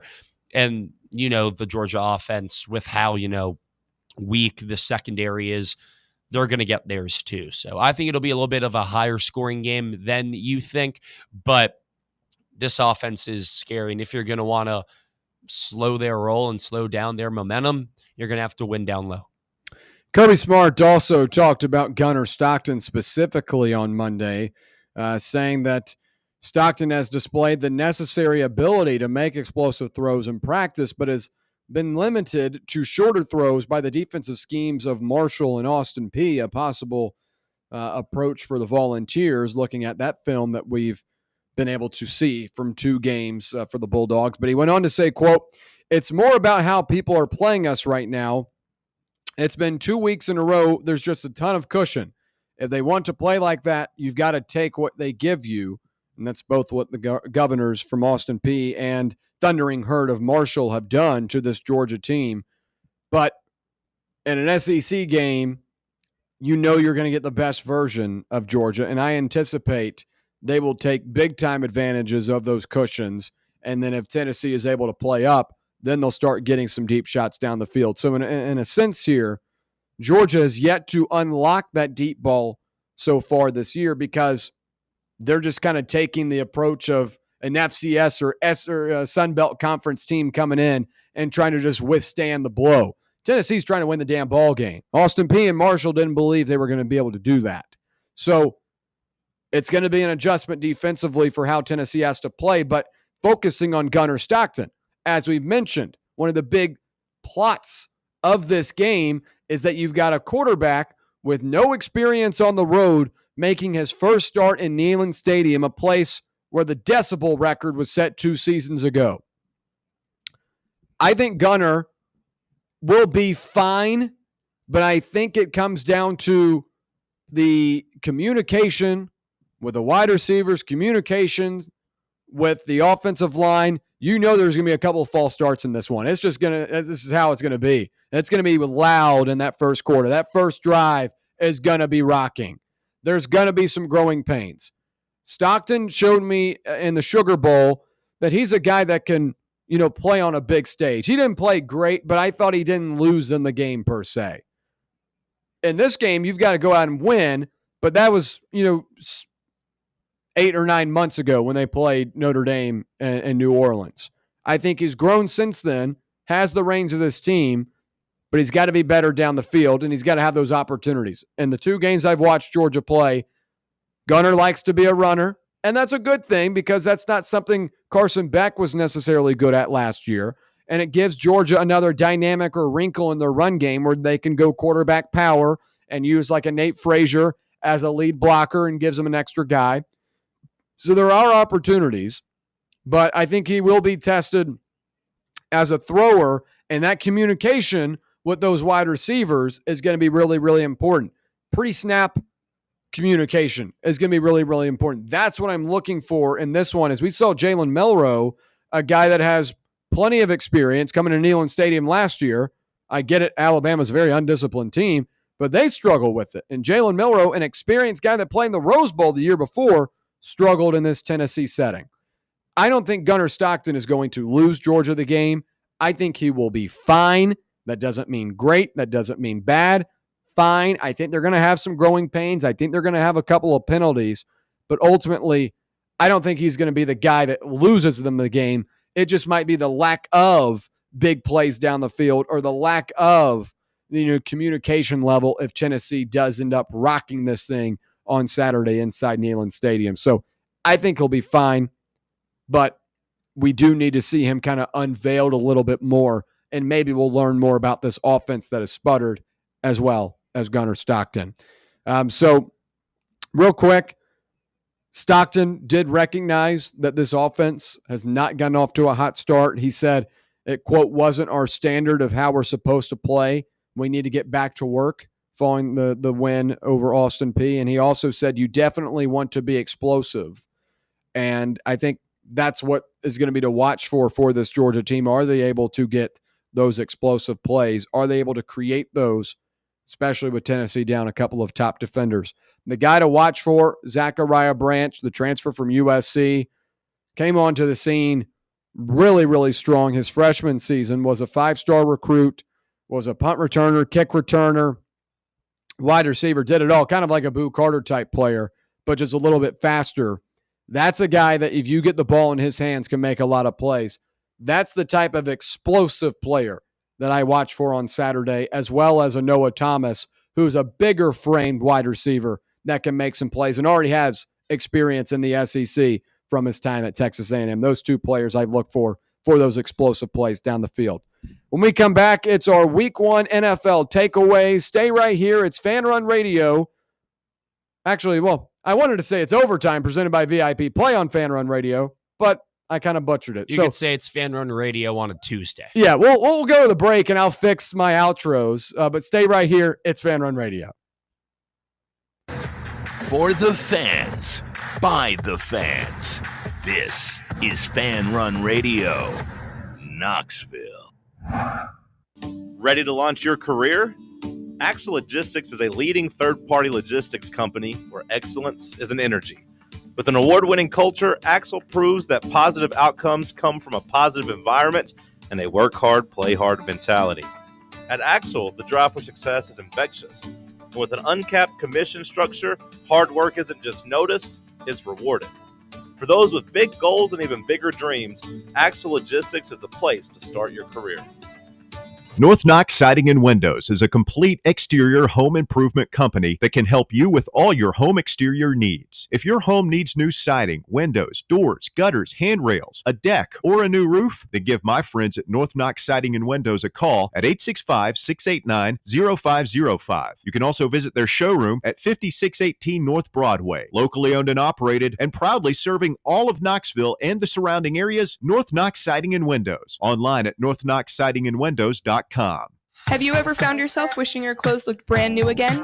Whether it's your favorite suit, that little black dress, or your comfy winter coat, Crown Cleaners can make it happen. From stubborn stains to delicate fabrics, the expert team at Crown Cleaners uses the latest cleaning technology to ensure your clothes come back looking and feeling fresh. Visit one of their 2 area locations, Kingston Pike on Bearden Hill or South North Shore Drive near Dunkin' Donuts. Online at crowncleaners.com. Crown Cleaners, a tradition of excellence. Fall fans, reimagine your home at Broadway Carpets and Flooring for any remodeling or building needs. With a variety of carpets, rugs, hardwood, vinyl, and stone, Broadway has all the flooring and installation options you're looking for, including pet-resistant products like Pet Perfect Carpet from Shaw Floors. Visit their showroom in downtown Knoxville or the location in West Knoxville located on Kingston Pike near Pellissippi Parkway today. Hey, Vols fans, Cody Brown here. I grew up right here in Tennessee and know what it means when someone says, I've got your back. That's why you can trust Farm Bureau Insurance of Tennessee. Whether it's your home, your vehicle, your family's future, or the business you built from the ground up, we will show up for all of your insurance needs. We are Tennesseans who understand what matters, which is doing right by you. Insurance is not all about just paperwork and policies, but it's about the people we insure every day. So if you want insurance that hits home, give me a call at 865-992-3871. Go Vols. Are you tired of hiding your smile because of crooked teeth? At Knoxville Smiles, we've got the perfect solution. Invisalign. No metal, no wires, just clear, comfortable aligners that straighten your teeth without anyone noticing. Eat what you want, smile with confidence, and see results in as little as 6 months. Call us today for more information about Invisalign, 865-539-1776, or just visit us online at knoxvillesmiles.com. Smile brighter with Knoxville Smiles.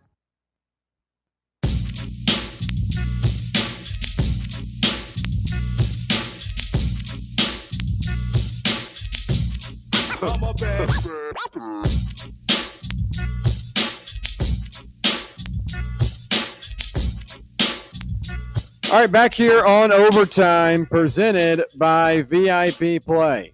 We appreciate you listening along with us, whether it be on the free Fan Run Radio app, 105.7 FM or 1340 AM right here in K-Town on the local dial or on the X/YouTube live stream. However you're listening or watching, we do appreciate your time. We'll switch over to our Week 1 NFL takeaways presented by VIP Play. The best way to get involved in the action on the gridiron for the NFL is VIP Play. Go claim your VIP Play welcome bonus. When you do, you'll get $100 instantly in bonus bets after you place your first bet of $5 using the code FANRUN. That's all caps FANRUN, and claim those bonus bets. Those new and more improved withdrawal and deposit methods have already been put in. So now the betting experience is as good as it's ever been. If you're a Titans fan, if you're a Colts fan, if you're a Jaguars fan like myself, and you want to bet your team this weekend, there's not a better place to do it than VIP Play. FanRun is the code, all caps, gambling problem. Call 1-800-889-9789. Must be 21 years or older and located in Tennessee to bet. Okay, Week 1 of the NFL is in the books. Some teams are off to an 0-1 start, like the Ravens, like the Cowboys, like the Chiefs. Other teams, like the Jaguars, are 1-0 to start the year. Best record in the NFL, Jacksonville. Worst record, the Ravens. You didn't have to do that. I know, Tyler, but I got a reaction out of you. What was your big takeaway this weekend, Tyler? A lot of action. I know we talked Ravens-Bills yesterday, and I want to try and keep it to games other than Ravens and Bills. But what was your big takeaway from the weekend outside of that one? The Cowboys look solid. Okay. They looked a lot better than I expected them to, especially that defensive unit. Well, in the first half, they couldn't stop a cold, but neither could the Eagles. This is the Cowboys team that I think is going to go up and down the field. They're going to score 30 points a game. They are going to be the AFC or the NFC version of the Cincinnati Bengals. Now, is that a bad thing? No, not necessarily, but I do think this Cowboys defense has a little bit more juice than the Bengals do have on defense, which is why I'm a little bit more confident with the Cowboys than I am a team like the Bengals or a team like Miami. Just, offenses that could erupt for 40 points on any given Sunday. I was impressed with the Cowboys, though, and yes, Micah Parsons not being out on that field, you could really tell that they were lacking his presence, they were lacking his pressure, and just his all-around talent. But I do think this Cowboys team, with how weak, in my opinion, the NFC is this year, I think this Cowboys team could sneak in as a wildcard team, William. Yeah, I do think the Cowboys were impressive. I mean, they were a couple of CeeDee Lamb drops away from possibly, winning that game. I thought that was a tough game to start off the year with, playing the Eagles, a divisional game. But I thought the Cowboys did well. I don't think the Cowboys are a playoff team as we currently sit here, but I do think that was an impressive performance in Week 1. I want to talk about last night's game real quick because I think we got to see in pockets some really good quarterback play. Caleb Williams came out and looked really strong. He started off like 9 for 9. Yeah, 10 for 10, I think, 10 at one for point. 10, yeah. And I know that the Bears pissed the game away, and that's a very embarrassing loss for them, but Caleb Williams looked the part. And in game 1 with Ben Johnson, a great offensive mind, I thought the Bears showed a lot of life and stuff to be positive about as the year goes on. I get it. The big takeaway is the Bears pissed away the game. How in the world did they let the Vikings do that? Basically a rookie quarterback and J.J. McCarthy come back and win. But I thought the offense, as lethargic as it's looked under Matt Eberflus in years past, I'll give this group credit for being able to put things together. Caleb Williams might not have a whole lot of swag, even though, I mean, that shirt just popping out kind of looked corny, but he did look good, and I think his ability to run out of the pocket and extend plays accurately was on display as well. Zacchaeus seems like his favorite target at times. Yeah. He was zipping it to Zacchaeus. He was like Jaden Daniels' favorite target for quite some time last year too. Maybe a lot of Zacchaeus just has a certain way of being tight with the opposing or with his quarterback. Who knows? Yeah, but I did want to touch on the other quarterback in this one because I'm on Twitter last night scrolling, so I watched the first half on the Stairmaster. I got to have something going on while I'm working out. And I'm looking on Twitter, and everyone's like, oh, J.J. McCarthy, This guy looks like a player that went up against Bishop Sycamore his senior year of high school. This looks like a guy that was only told to do play actions all through college. And I'm like, folks, calm down. It's his first game. The guy hasn't even played a full NFL game yet, and we're freaking out. And the first half takeaways were he's not going to make it. Folks, Kevin O'Connell has had success with numerous different quarterbacks. In the last couple of years alone, he has single-handedly revived like 2 or 3 guys' career. Daniel Jones, who now plays for the Colts. I was talking to Bob Baskerville of The Drive earlier today, and he was talking about how Daniel Jones, after the game, was talking about Kevin O'Connell and how kind of those couple of months at the end of last season got him in a good position. And like he learned a lot from that time with Kevin O'Connell. Now he's with the Colts, and he doesn't look like a car salesman anymore. Josh Dobbs of VFL turned into a glorified, backup who had a really good college career to a guy that was coming in and winning games. He was getting passed around like a hot potato because everyone wanted him after what he did with the Vikings. Sam Darnold is the prime example. Sam Darnold was something no one wanted. And now he gets a big-time contract to go quarterback the Seahawks. Like, Kevin O'Connell is one of the best quarterback whisperers in the league. I think he could be number one. I think Sean McVay's definitely up there. But Kevin O'Connell has given me backups, guys that have been thrown to the street, and guys that have been rookies and shown me success. So I'm going to live with it. I'm going to be okay with a bad first half from J.J. McCarthy. In the second half, outside of that egregious pick six, he was dialed in. He was making plays in his first game. So I always love week one because there's always going to be strong takeaways and overreactions. The first half of last night's game, everyone was out on J.J. McCarthy right away. Take a break and realize the success Kevin O'Connell has had. And also look at that Vikings team. Very, very talented. Great pass rush. They're going to be fine. I was impressed with McCarthy in the second half, taking away everything that happened in the first half and the first parts of the second half and that third quarter. Pressing on, moving on. Kevin O'Connell put him in a position to win. Big takeaway was last night. Both those guys, Caleb Williams looking impressed from year one to year two. J.J. McCarthy shaking off the rust, shaking off the criticism, looking good as well. I like Kevin O'Connell and company. Vikings were my pick to win the division. Off to a hot start. Had the Chargers and the Vikings. Those were kind of my two out on the limb picks. Both of them 1-0 to start the season. Yeah, it's a good start, William. I also do think there's a player that had an absolute – there are two players that I want to talk about, quarterbacks, that had absolute stinker performances. Okay. When I know one of them. When they should have – I probably know two of them. I would hope so. When they should have gone for at least 300 yards and 4 touchdowns against these teams. One is Bo Nix. Oh, okay. Bo Nix looked awful. Bad. He looked like the worst quarterback in football behind Cam Ward and Spencer Rattler. He had a 45 QBR. His passer rating was below 70. And I know, like, if you watched the game, you could tell that the Titans were getting after him. But sophomore year regression at the age of 25, you can't regress when you're 25, dude. You got to be going into your prime right now. And I know this is a second season, and the offense is looking a little bit different, but the core is still the same. And even the core is better now on offense. You bring in an Evan Ingram, more of a safety blanket guy when he can stay healthy. Cortland Sutton's really good. Marvin Mims is very fun. You now have R.J. Harvey and J.K. Dobbins. You're a very well-coached team. You got a great defense. A great defense behind you. There's no reason for you to be going into the fourth quarter against the Tennessee Titans up by 1. Yeah. That's inexcusable. The other quarterback, Joe Burrow, he looked. Oh wow, I went really over 2. Poor. Who? Bryce Young. Bryce Young looked garbage. But here's my thing. I expected more out of Bo Nix and Joe Burrow. Okay. Bryce Young, like we talked about this months ago when Max was still in here. Rest in peace, Max. We do miss you. Okay, that's probably a little dramatic to put on the air. Max just is no longer on the show, but.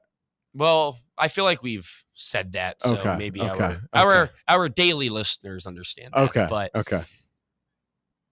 Bryce Young's a player that, I had expectations for, but I didn't expect him to waltz in and throw for 250 yards and 2 touchdowns and win on the road against a pretty stout Jags defense. I wasn't expecting that. Stout Jags defense? Yeah, stout. I mean, stout. Doesn't Jaguars mean were the great. worst defense in the league last year, Tyler. Yeah, I know, but what's your definition of stout? Stout means like strong, is it not? Yeah, I mean, I think coming to the year, it's a pretty strong defense. Well, I do like the pass rush, but continue. I'll let it go. I love the secondary's, Jaguars, but I had to push back on that one. No, They were fair. horrible last year. The secondary is a different question, but when you're 5'9" and you have Joshua Hines Allen and Trayvon Walker getting off the line of scrimmage in like 2 seconds, you're going to have a rough game. So, which is why, I'm not talking about Bryce Young here, but who was your other player that you thought? Tua. Tua. Little arm Tua. I'm not even thinking about Tua because he's so gone. Like I thought you were defending him this summer, though, Tyler. I was defending his ability to be good in that system. Now I'm completely wrong. He looks like a shell of what he was 2 years ago. And you could, say brain damage and big losers this concussions. weekend. Little arm Tua and little Bryce Young. I would say, but Bo Nix did disappoint. He's got to be better. he I was agree. bad. And Joe Burrow, there's no reason for you to go, what? I think he went 11 for 21 for 120 passing September yards. Burrow. I get it. And that's a thing. But if I'm a Bengals fan, I'm like, why do we always start this way?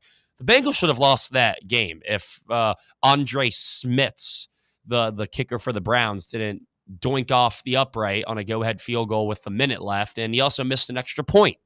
He left 4 points off the board. Jamar Chase had 2 catches for like 30 yards. T. Higgins, I think, had 2 catches for 20 yards. Burrow did not look good, and I get it. You have a hard time playing the Browns. The Browns always seem to play the Bengals the best. Actually, no. Everyone plays the Bengals in the AFC North pretty well, but the Browns always understand the game plan and get after Burrow, make it difficult on him. But coming into this season, a season where Joe Burrow has the 3rd best odds to win the MVP, everyone's saying like, oh, this is Burrow's year that he's finally going to do it. Then you start off with that stinker of a performance against, a solid defense. But my expectations, and I think other NFL fans' expectations, were higher for Burrow. The fact that Jamar Chase only got 5 targets and got 2 catches does worry me a little bit, especially now that they have the big bad Jaguars on Sunday. That's true. That is true. Jaguars coming to town. I will say I was impressed with my Jags. I wasn't going to talk about them too much, but I think Liam Cohen's done a good job. Ran the ball for 6 yards a carry against a bad Carolina Panthers team, but at least right now seems like things are going in the correct direction with Cohen at the helm. The other team I wanted to talk about was the Los Angeles Rams. I thought they had a strong win. And yeah, that was gritty. That was a gritty win. I don't know if you saw what went down in the stands. It got gritty in the stands as well. I bet. Do you know what I'm talking about? No, I actually don't. Enlighten me. In the like 3rd deck, there was this guy that punched this Texans fan. Oh, I did see that. A woman Texas fan. I did see that. It was brutal. It was ugly. What team was he? Was a Texans fan? He punched. No, it was a Rams fan punched a Texans fan. Yeah. But as gritty as that battle was up in the 3rd deck, it was a gritty battle on the field as well. Mm-hmm. Those type of games are important for teams like the Rams because they've got a tough division. They've got, a lot of. You don't think it's a tough division? I think it's significantly. Well, you're high on the Seahawks, though. And I do want to. And you've got a team in the 49ers that's they're beat up again. But and that was a gritty win that the Niners had, which I agree to your point that what the Rams did was much needed, and you got to win gritty 14-9 football games in order to win the NFC West this year. But I just think that this division is weak, and for the whole year, we're not going to see a team run away with it. It's going to be a lot of just 500 ball. And then one team puts together 2-3 wins in a row. Then I don't think the Rams are 500 ball category. No. But my point is that for like the first half of the season, I do think you are going to see the best team in this division come week 9 be 5-4, maybe 6-3 at the most. I don't see any team in that division being a top 10 team in football for the first 8 games of the season. I just think there are much stronger teams, especially in the AFC. But that division is going to be hard to win because of, you watched the Niners-Seahawks game. I was so mad when the Seahawks lost that one. That's my team this year. I know it is. Not off to a good start, Ty. No, they should have won it. Tariq Woolen completely missed 2 interceptions on that final drive. Brock Purdy didn't look good. The 49ers didn't look good. They looked good when George Kittle was on the field for 2 drives until he got injured. But I'm not sold on the Niners, and I'm not sold on the Seahawks yet either. However, the fact that, Jackson Smith and Jigba did have 11 targets for 100 yards or near 100 yards. And the fact that Charbonnet looked pretty good too. Him and Kenneth Walker can be good. And what I was saying, that Seahawks defense is going to be a top 5 defense in football. And they arguably should have won that game on the backs of their defense. So I am still high on the Seahawks. But for my agenda, that is a game that Seattle has to win. But that is the most 49ers win ever. That's just good coaching, your quarterback knowing how to manage the game, and then you pulling one out. Yeah. All right. Talk about your Seahawks, and then, or was that your piece on the Seahawks? Yeah, I don't really have to say much more. Okay. I think that their defense was strong. Sam Darnold, he made plays, but not enough. They weren't efficient enough. They turned the ball over a couple times. It was just a sloppy week 1 outing. But Mike McDaniel, he should, or Mike McDonald, excuse me, he should be able to, get this team in check. The defense, I have full confidence in going forward. I don't see a reason as to why they can't be a top 5 defense in football. Mm-hmm.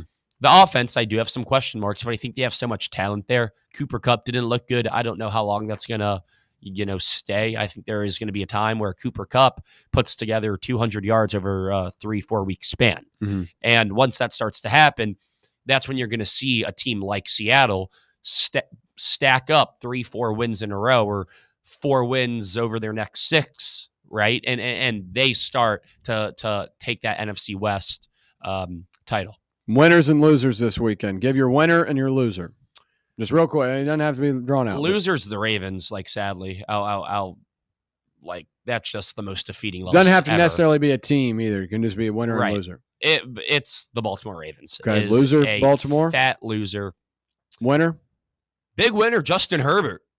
Okay. If man. Hey, how about Justin Fields too? I thought Justin Fields looked good. I was very impressed with the Jets offense. Now the defense, letting 40-year-old Aaron Rodgers go 4 touchdowns, 220 yards on your head top. Yeah. Especially when you had like a 9-point lead is very, very concerning. But yeah, Justin Fields balled out. I mean, not Justin Fields. Justin Herbert balled out. I think the Chargers are a top 5 I'd say team. Fields in football. balled out too. He did. But Justin Herbert and the Chargers, they look like a top 5 team in football right now. And I'll confidently say that. Winner for me, primetime games. I thought all 4 of them were really good this Sure. weekend. Great. Loser, the Bears kicker last night, not putting it out of bounds. Yeah, you got to know the situation. There were a lot of kickers that were losers. Younghoe Koo missing that. Moody got sent home booted. today. Yeah. Eddie Pinheiro taking over. Wow, Eddie Pinheiro still kicking footballs in the big 2025. Yeah. All right, when we come back, we'll wrap it up. Stay right here. It's Fan Run Radio. Congratulations. You found sports radio that doesn't suck. This is Fan Run Radio, Knoxville. Got a flat tire? Strange noise under the hood? Don't stress. Roll into Matlock Tire and Auto Service. From oil changes and brake repairs to brand new tires, Matlock's certified techs do it all. Fast, friendly, and fair priced, Matlock is the home of the price match guarantee. Bring in any competitor's ad and Matlock will match the exact same tire for the exact same price. Matlock Tire and Auto Service. 5 locations in East Tennessee. Visit matlocktireservice.com to find the location nearest you and schedule your appointment. The number one problem we see at our clinic is delaying treatment. ED can get worse. Book your appointment right now. Call 865-544-8220. Prefer privacy? Book online in under 30 seconds at menspronknoxville.com. At our clinics, men's sexual health is the whole job. Look, I'm a normal guy too. I hate going to the doctor, but we've helped so many guys in here just like you. Even if pills have failed, our medical team is going to take the time to talk you through it. Same day in-house lab, and the treatments, well, they could change your life. Your local medical team has your back. ED, performance, Peyronie's, size and shape modeling, We tailor what works for you. I'll get to the point. Can you imagine epic performance and epic sex? Yeah, I said it. A stronger you is closer than you think. We're available right now. Call 865-544-8220 or book in 30 seconds or less at menspronknoxville.com. Men's Pro Knoxville, making it happen. It's football time at Tennessee, so crack open a cold beer that doesn't fumble the flavor. Garage Beer is 100% beer-flavored beer. No gimmicks, just cold beer. Built for bonfires, backyards, and beating Bama. Garage Beer is proud to be brewed right here in the Volunteer State. So pick up a 12-pack today and look for the drive celebrating Football Fridays at select Garage Beer headquarters around town this fall. American-owned, Tennessee-brewed Garage Beer. 100% beer-flavored beer. Hey, Vols fans, Cody Brown here. I grew up right here in Tennessee and know what it means when someone says, I've got your back. That's why you can trust Farm Bureau Insurance of Tennessee. Whether it's your home, your vehicle, your family's future, or the business you built from the ground up, we will show up for all of your insurance needs. We are Tennesseans who understand what matters, which is doing right by you. Insurance is not all about just paperwork and policies, but it's about the people we insure every day. So if you want insurance that hits home, give me a call at 865-992-3871. Go Vols. Tired of waiting for the weekend or good weather to play around? From casual to committed, Back Nine Golf has got you covered. Open to the public and offering flexible membership opportunities, they offer 24/7 access to 5 different simulators, providing cutting-edge technology, instant swing feedback, fun mini games, and a wide variety of courses to choose from. Perfect for that solo round you want after work, or swing by with food and drinks for an afternoon with friends and family. No stressful tee times, no rain delays. It's Back Nine Golf your way. Book your tee time now at theback9golf.com. Hey, folks, if you're in need of a lawyer, you need to call my friend Jerry Givens. I've known Jerry since high school and can personally vouch for him. He's East Tennessee through and through, and if you're going through a divorce, bankruptcy, or a DUI case, you'll need someone you can trust on your side to help you navigate the local legal system. You can trust Jerry Givens. Call the law offices of Jerry Givens today at 865-801-9250 to schedule your free consultation. That's 801-9250. Every day I'm hustling, every day I'm hustling, every day I'm hustling, every day I'm hustling, every day I'm hustling. All right, back here on Overtime, presented by VIP Play. Make sure you use the code FANRUN to claim $100 in bonus bets on the app. When you bet $5, gambling problem, call 1-800-889-9789. Must be 21 years or older and located in Tennessee to bet. A couple of minutes before we head out here on this Tyler Tuesday. And I feel like the days just, once football season gets going, just these days go by so quick to where, I mean. I love football, man. Well, I mean, it's fun. There's just so much to cover. And I'm sitting here during the day. I get here at, 10 o'clock. And I'm like, man, I don't have enough time to get everything done that I want to. Like, we're putting out content here at Fox Sports. Our numbers are great. I mean, talk about skyrocketing what we've been doing before this. And I mean, we got a lot of momentum right now, but in order to keep that momentum up, stuff's got to be done. And it's like, I have so many different ideas of what I want to put out and get done, but it's just like, man, I don't have enough time in the day to do this. And it's just like, whew. Well, football season's fun. That's what we've been waiting for. It's a good thing to have too much on your plate in terms of football season. Obviously not always great to have too much on your plate, at least when you're in school. I mean, I was a procrastinator when it came to homework assignments and stuff like that. The ones I didn't care about, sometimes I'd turn in like 3 or 4 days late. William, that's no good. Well, I don't have to worry about it anymore. I graduated, got the degree. Doesn't matter. I don't have to worry about it now. You have officially reached UNC status. Oh, Tyler, that's not going to be allowed on this show.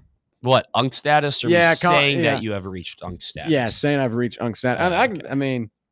I can still go. The funniest thing, John and Cody on yesterday were arguing who could, party the hardest if they wanted to. Like, who could go the longest? I'm taking Cody McClure. You're taking Cody? Yeah, I mean, I saw that guy hang out with me till 3 a.m. at Cool Beans. Well, I don't know if I'd put that on public radio, but are we talking about like partying as in like clubbing? It's just like Ibiza, saying, like who could drink the most for a whole day. That's what they were talking about. Until what? One of them. Until someone taps out, just can't do it anymore. Who you think could do that more out of me and you? Me. Why? Because I've got more experience. Said who? Actually, I mean, I'm not going to sit here and act like I'm some. You're a college kid. You'd probably beat me. So now you are calling yourself washed. No, I'm not. So you gotta I'm not washed. It's like I'm kind of like a free agent in NBA 2K. Like I'm still on the roster, but I'm not like on a team. You know what I'm talking about? Does no one want to sign you?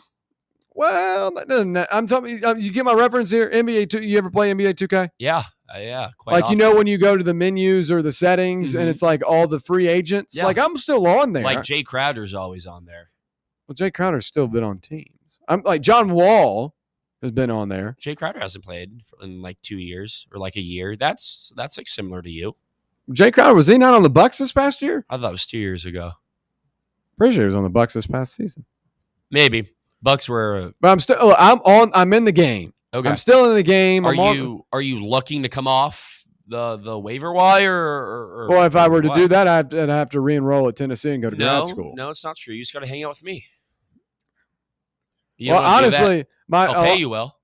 You're going to pay me to hang out with you, Tyler. That is. It's a contract, right? You're a free agent. What do I? Okay, I'll give you a contract. Paying me to hang out with you doesn't sound. No, I'm just giving you what I think you're worth on the open market. It might not be a lot. Look, I mean, I live in Old City, so I'm around. It's like I was at Old City Sports Bar on. I was at Barley's on a Saturday. I was at all the places. All the places. I mean, I don't stay out as late as I used to, but I went to Buffalo Wild Wings on Saturday. B-dubs. Yeah, that was fun. After the football game, me and some of my friends were really hungry and decided that we're going to go eat 100 wings at B-dubs, and there was nothing left. My dad's listening. He texted grad school. Thinks I need to go to grad school. Isn't that a bad idea? Why pay more money? Not if your pop wants you to go. He got you here. You should value his opinion. Well, what? I'm not gaining anything of going to grad school at this point. Why not? Because you already have like a job here. Yeah, I've already got a job out on the world. Like grad school, but it might be better to apply yourself and onto other jobs in the future. Yeah, but I mean, I've already experience to me is the most valuable thing you can learn. I do agree with that. I've got 3 years of experience in our field. This. Yeah, in our field, I think experience. Yeah. And connections. Now, if I were some tech nerd, like he's a financial guy, like he just sits at a desk, So is my types, dad. Excel, all that crap. Our dad should be friends. If I were an Excel guy, like I would do that. But I get paid to do talking, Okay. So that's the way I look at it.